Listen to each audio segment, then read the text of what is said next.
Hello and welcome. Today's exciting video is a collections one of everything I made and all the UFOs that I finished in the month of June 2023. It's perfect. Perfect, perfect, perfect. Perfect jacket. So here we go. Everything's on the rack and I put them in a lovely aesthetically pleasing order. It was actually purple and yellow month. I made 4 purple dresses, which is, I didn't think I even had that much purple fabric. So we'll start with them. I did actually buy some of these fabrics during the month to specifically make them up. But yeah, so I think the first one I made out of these was that vintage one in the back with the 3 different fabrics in it. Mauve, sort of mid-purple, and the print. And then on the right here we have, that's an Empire line dress with 4 different prints in it. The vintage one, another vintage 1939 one out of 1 fabric, the plum one with the mauve flowers and the blue, pale blue leaves. And then on the very left is the vintage style dress out of I think 6 yards of fabric, something like that. This is them all from the side. And a lot of you have asked to see them without the ties on from the front and the silhouette, like from the side, so that you can decide whether you like them for you. And here they are with the ties on them. As you can see, it does make a massive difference to the silhouette. And I love that plum vintage dress, the second from the left with the magenta tie on it. Oh my gosh, it looks so beautiful. I tried it with a different tie, a sort of mauvey beige one, and it looked cute with that. But with the mauve tie, it just comes alive. It's so pretty. So this one on the furthest left with the apricots, the floral linen bow on it. This, I used a Butterick 6677, just my usual bodice, but I did a really scooped neck one. I'm going to wear it with shirts underneath it, so that's why I made it so scooped. I wouldn't normally wear one that scoops, so it's supposed to be more like a jumper dress. And the skirt it's not any pattern. I just tore 3 yards of fabric, 6 yards of fabric, and then 12 yards of fabric for the bottom one. And I gathered, the second and third one are gathered, connected by a gathering, but the top tier is connected to the bodice by pleating. The long one at the back with 3 different fabrics is pleated down, whereas this front mauve one is gathered. So I just thought I'd do a gathered one just so, because people are always asking why I pleat. I pleat because I think it looks more subtle and more vintage and hand finished. Whereas, yeah, gathering is something you can do with a machine. But I thought I'd have one so I can always just compare the two beside each other. Anyway, next dress is a Simplicity 9702. And I love this one. And I really like that I've used this tie with it because it's a floral with purples and hot pink in it. And the problem I had with this dress was that the top is mostly hot pink. And this is a tie that I've had on it previously. But yeah, the one that I've got on it now, I feel like because it's got purples and hot pink, it really ties the whole dress together. So I'll probably most often wear this tie with it because I really love the way it ties all the 4 fabrics together using that 5th fabric. It's a good thing I've got so many different sashes and ties because, yeah, I can just sort of, if something isn't exactly what I wanted it or the way I pictured it, then I just add a tie and keep adding until I find the right mix. But I also think if I have a black, go to a thrift store or something and find a black long crocheted vest, I think that would look perfect. It'll sort of make all the patterns sort of talk to each other better, make them mesh well. So anyway, the next one is the vintage looking one at the back with 3 different fabrics in it. I had 2 yards of the floral, the vintage looking floral, so I just also used 2 yards of the mid purple and the 2 yards of the mauve.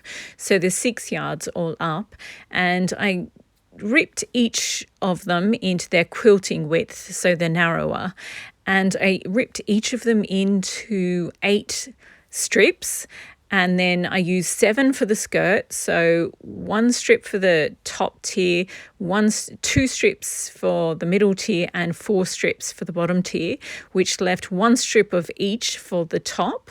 And I made the bodice. So then I sewed the remaining 3 strips together and I made the bodice. And with all the leftovers, they're also together, and I sewed, and whatever was left, I made puffy sleeves out of them. So there was no pattern. I just was using all that I could with the sleeves after I'd done the bodice. So that's how that one was made. And the one with the magenta bow on it, that is a Vogue 1939 pattern. But instead of using 2 cut on the fold panels for the skirt, I use 3 cut on the fold panels. And again, I use the Butterick 6677, my go-to bodice, which is a pullover bodice for the top. I do love that vintage Vogue 1939 pattern, but it's just too flattering. I want something that's a little bit baggier. Okay, so now we'll get out some yellow dresses, because last month was purple and yellow. So these are the most yellowest. Well, I've got the aqua jacket in the back as well. But this shirt is the New Look shirt, 6698.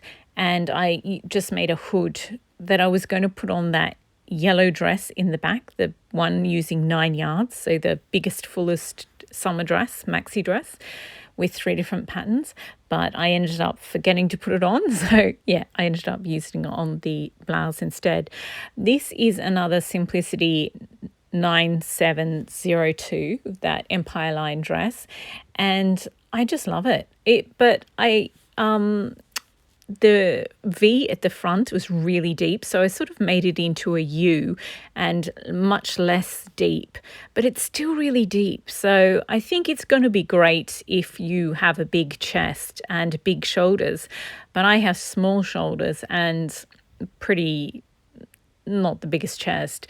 So yeah, I think I'll bring the neckline up still more in the next ones that I do, but I'm definitely going to make that pattern again.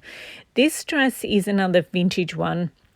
Again, I use the Butterick 6677 bodice because I just think it's a really good, comfortable bodice.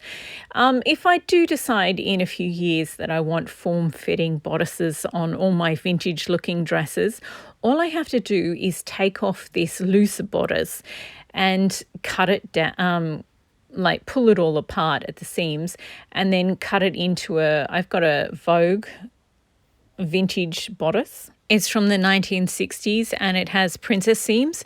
So yeah, I'll just pull apart the bodices that I have and use that fabric to make a new bodice. That's why on a lot of these dresses I've used the same fabric on the lining as I have on the outer bodice. So that way I'll have enough fabric if I decide I wanted to do something, a bit different. So yeah, that's my thinking. But for now, I'm quite happy with them the way that they are. I really enjoy wearing like a t-shirt, or wearing them as a jumper dress with a t-shirt or a shirt underneath them. I think, it gives me the opportunity to mix more patterns, add more patterns into the mix, and yeah, just make a really unique, quirky outfit. This is me stretching out the hem of the vintage Valentino one with the 3 different prints in there, 2 floral and 1 butterfly, just to show you how gorgeous it looks and full it is. It's got 9 yards of fabric, whereas these 2 on the left, the buttercup ones, I had 6 yards of fabric and I made 3 dresses, so there were sacrifices. They're not as flowy as I would want them to be. Still completely fabulous, but I mean, that vintage Valentino-esque one is on another level. So the one in the middle with the magenta bow is the vintage Vogue from 1939, and it takes 3 yards.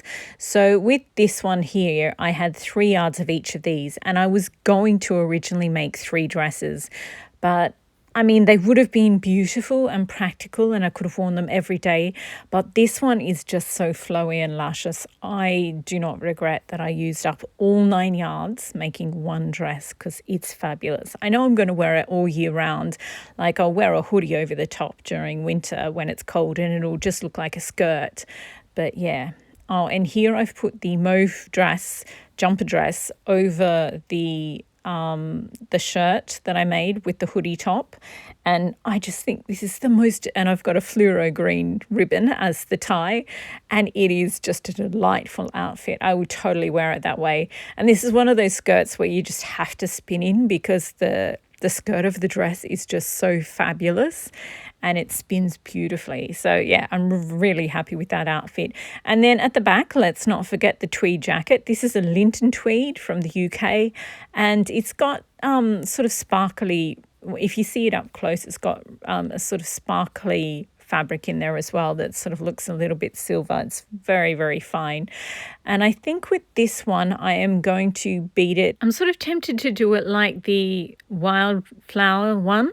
So this is a Chanel style tweed in silver, white, and metallic silver, white and black. And then it's also got little bits of ribbon in there, and I've overbeat it with hundreds and hundreds of beads. So I'm thinking that, or I've got a lot of glass and tiny plastic transparent sort of acid green beads. You can see some of them in here, and I've got, yeah, I just love the color so much. So every time I see beads, especially if they're on sale, I'll just buy them, and I've just amassed so many in that sort of grass green color that's transparent, and I think they'd be a perfect match for that jacket.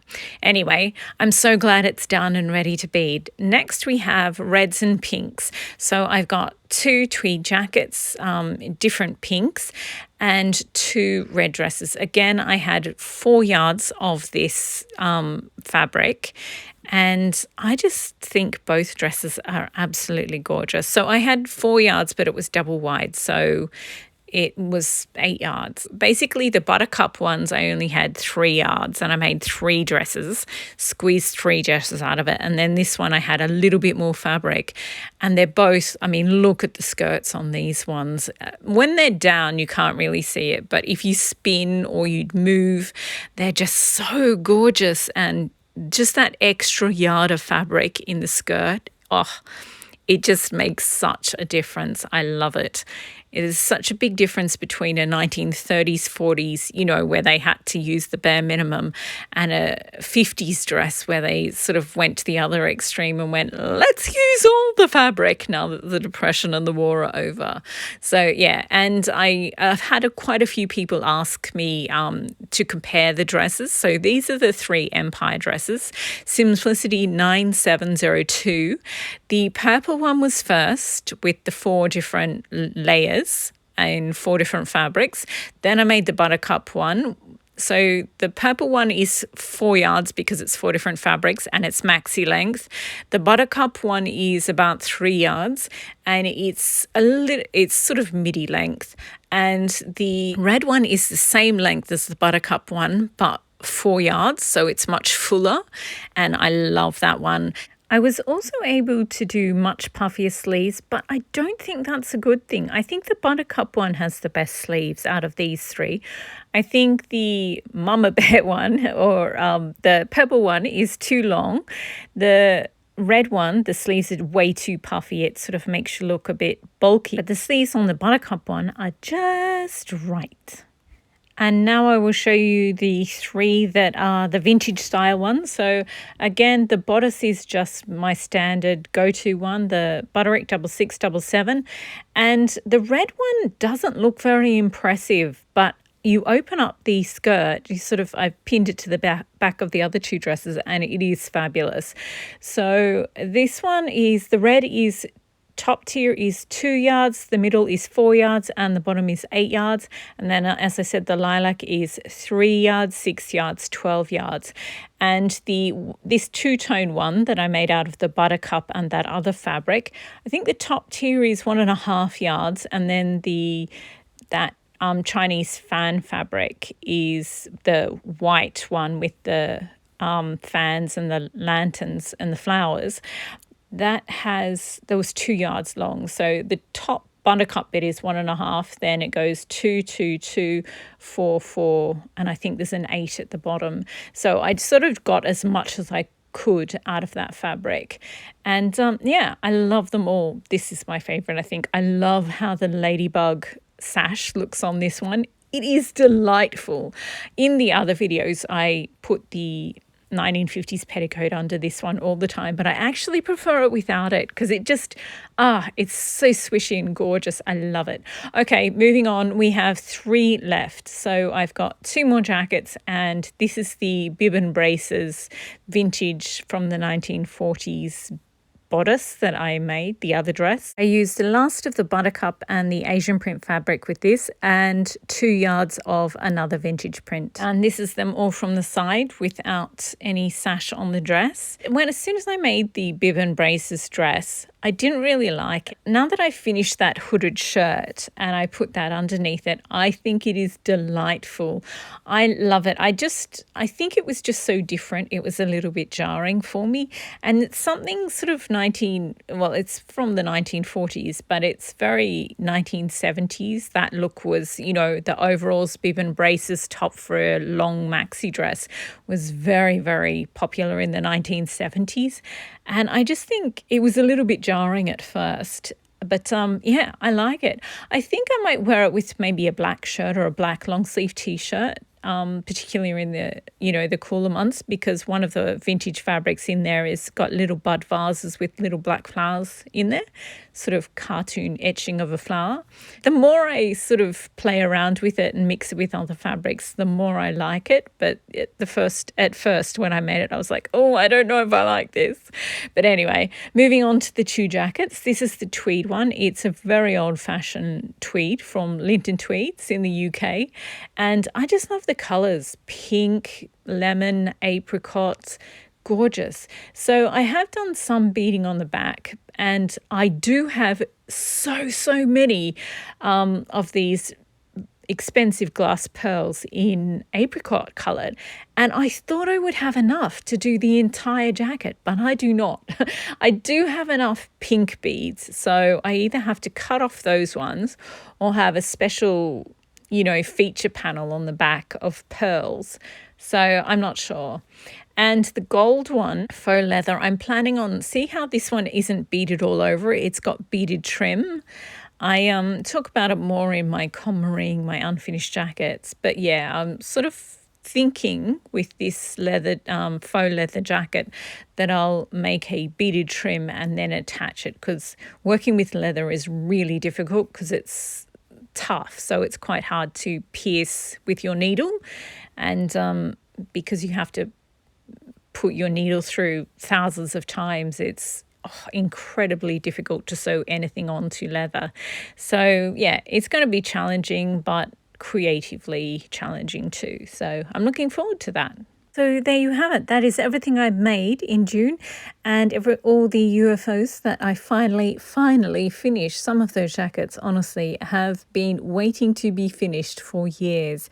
So I'm very glad they're done. First, I'll do a little recap. First, we saw the 4 purple dresses, and oh my goodness, that magenta tie on the 1939 plum dress. Love it so much. This one, I really love the blue ribbon as the tie on the buttercup magenta one. Let's not forget the aqua tweed jacket. So cute.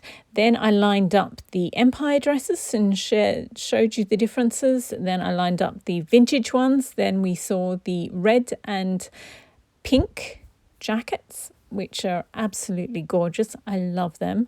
I didn't show you the tweeds up close. You may have already seen them in this sewing vlog where I completed the jackets. This is hot pink, white, and little bits of foil silver. This has mohair in it, so it's really fluffy and it's got so many different colours in it. It is adorable. That's the one on the far right of this set. And then lastly, I showed you the bib and braces dress and the last 2 jackets I finished in June. Vogue 7975 is the pattern that I used. All 5 of those jackets use the same pattern. It's an awesome pattern. Anyway, thank you very much for watching. I hope you enjoyed. Let me know which jackets or dresses were your favourite and what sewing projects or other things that you're up to at the moment.